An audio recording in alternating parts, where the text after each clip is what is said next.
I rarely take pleasure in doing negative reviews. I do try to hit a style that's more polite constructive criticism and a good public service to all the people out there about to buy Sundered, but as someone looking forward to the game who's well aware of how much work it took, it's not easy for me to report that I don't think things panned out well for this team, and I hate the sound of my voice when I have things to complain about. Maybe Sundered will get significantly patched over the next year, we will see, but those patches will have to address core design decisions, not technical issues or even polish.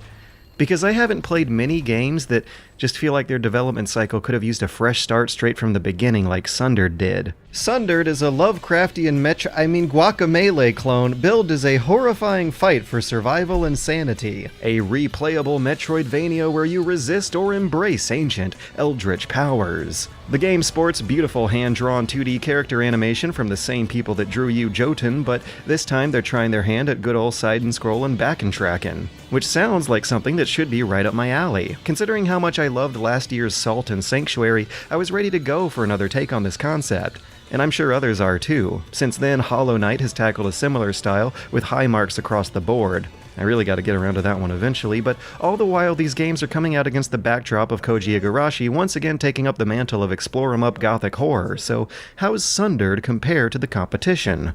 Well, don't let its literary influences and moody music fool ya. Despite its quiet and macabre coat of paint, Sundered is actually a comically over-the-top combat action game with a body count that makes Serious Sam look like Mother Teresa. I have rarely seen a game where this many bad guys bite the bullet as fast as they do here. Duke Nukem must be tossing in his sleep jealous over how much sadistic action your girl sees here. Tens, if not hundreds of monsters regularly spawn in, walk into your wide-reaching slashes, and die. And setting yourself up as an absurd monster grinder like this is an extremely frequent, almost permanent event. To the point where I suspected I might have triggered some kind of silly anti-DRM prank measure if the game wasn't still playable enough during this chaos. Let me explain. Monsters in Sundered are said to spawn randomly, adding an extra layer of variety to each playthrough, but in practice this means more like they're spawning in all the time as soon as you exit the entry room into the zone you're getting ready to explore. What's more random is the pressure with which the game decides to open the nozzle of that monster hose. It's not uncommon to regularly have 2 or 3 bad guys chasing you through each and every room. It's not uncommon for a siren to blare and a real horde to spawn in and sometimes force you to hunker down into a choke point to feed them into your grinder. What is uncommon though is real quiet time. It's actually quite rare to be by yourself out there and have a moment to stop and smell the roses and get into the groove of the artistry of what you're walking past. I think quiet time's important, yo, but Sundered doesn't seem to agree. Just having a few seconds to look at the map can be hard to make time for sometimes. So it saddens me to say that the enemy spawning system in Sundered is something I don't like very much. In fact, the game as a whole has a lot of weird design decisions like that culminate into me not liking it very much, and the way it constantly spawns in those enemies folds into other decisions that feel like compromises and concessions.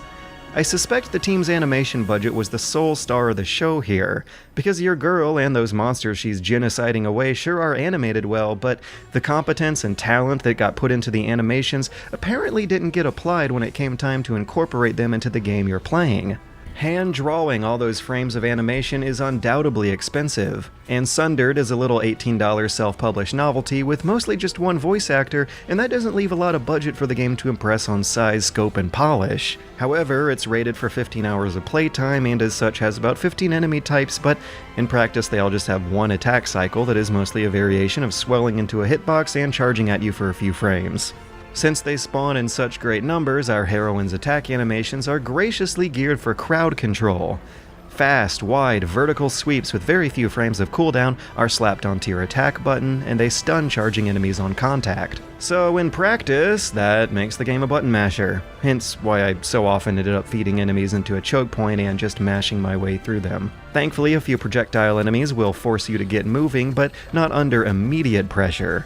A regenerating Halo shield means you can power through the worst of their punishment before making good use of your Metroid upgrades to swoop to the other side of the stage while shield recharges before another mashing sesh.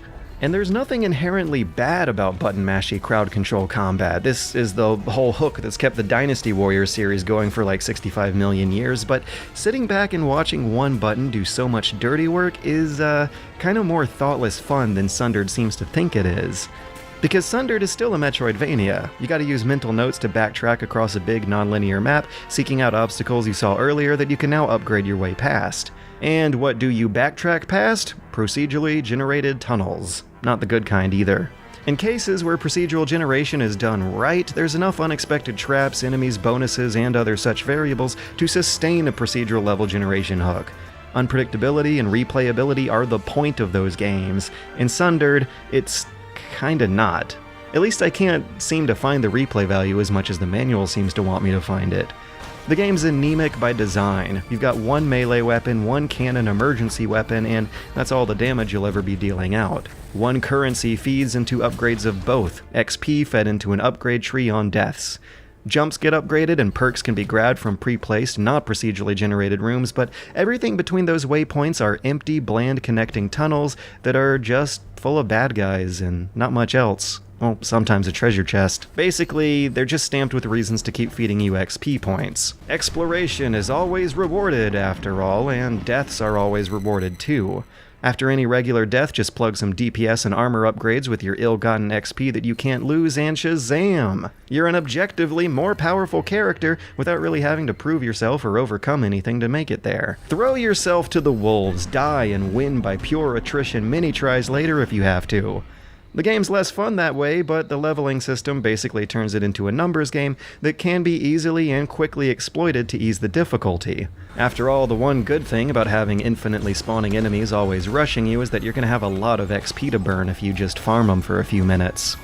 You know how Metroid and Castlevania have a real sense of place? How they feel kind of organic and natural and immersive?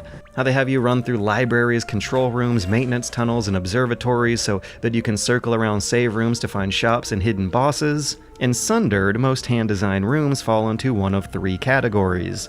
The little pedestals your upgrades sit on top of, boss rooms, and what I've dubbed lore rooms. Which, no matter what zone you're in, always takes the form of a jagged crystalline growth that feeds you exposition. Everything else, all the rooms between them, are mostly just bland, empty, boring, procedurally generated tunnels. Sometimes they'll have more enemies spawning in them than other bland, boring connecting tunnels, but they'll still be the same bland, boring connecting tunnels you've seen before. And I feel like all these shortfalls are deliberately designed. Procedural level generation, button-mashy crowd control combat, and an always spawning trickle of bad guys seem like ways to get the team to skirt around the issue of actually building levels for their game. The fact that half these enemies can phase right through walls, and that all enemies can shoot through walls, is kind of a red flag right there. Enemies can ignore level design, but you can't, and I wish the team didn't. Imagine a Castlevania where half the enemies you ever face are Medusa heads, and the levels are built to accommodate their annoying, uninteresting movement and spawn pattern. I doubt anyone would like that. Spamming tons of simple enemies who chase you through walls of bland, boring connecting tunnels, with combat that's more of a DPS upgrading numbers game than a test of skill, all feel like the result of a game that was intended to skimp out of level design at inception. It's not all bad, though. I mean, this is all just like my opinion, man, I guess, but I really take no pleasure in saying that I was looking forward to this game and still see some cool ideas in there. One of the four zones has a more interesting level design motif than the others, but what's more consistently interesting are the boss designs. That is, I mean the real bosses. There's many bosses who are just recolored, oversized regular enemies, and that's another lame concession. But the real bosses are enormous. They have creative attack patterns and interesting weak point placement. They are the moments that become a true test of skill of what you've learned. They make use of the gadgets you've been collecting across the whole maps, and they are beautifully animated, of course. But unfortunately they do this thing, where they unleash a bullet hell attack and the camera zooms so far out you can't even find your character overlapping on top of all the visual noise, when one of the most basic necessities of making bullet hell design work is ensuring that a highly visible and easily controllable character never gets lost on the screen. And that's Sundered. A game that I should like, a game that hits on and borrows from so many genres and places I've been super into in the past, but just seems to misinterpret almost every single one of them. And I feel like it's all the fault of design, not of the tech or even of incompetence. The game looks good, it feels good, it sounds good, it runs well, it's never genuinely offensive. It seems like it executed well on a design document that just didn't spell out a very fun game once a bunch of cool sounding ideas got put into practice. And I really wish it didn't have to be this way. I like to imagine that there's no way the team could have been oblivious to its shortcomings. If they had more money and time, maybe they could have turned what should have been a foolproof idea and what is fantastic art assets into a great game. I guess this is one of the big flaws of the self-published indie games model. If you've ever wondered why games like Resident Evil 2 or Half-Life 2 got delayed for entire years to get rebuilt from the ground up just because the team didn't find the original version fun, here's your answer. They didn't want to turn up like Sundered.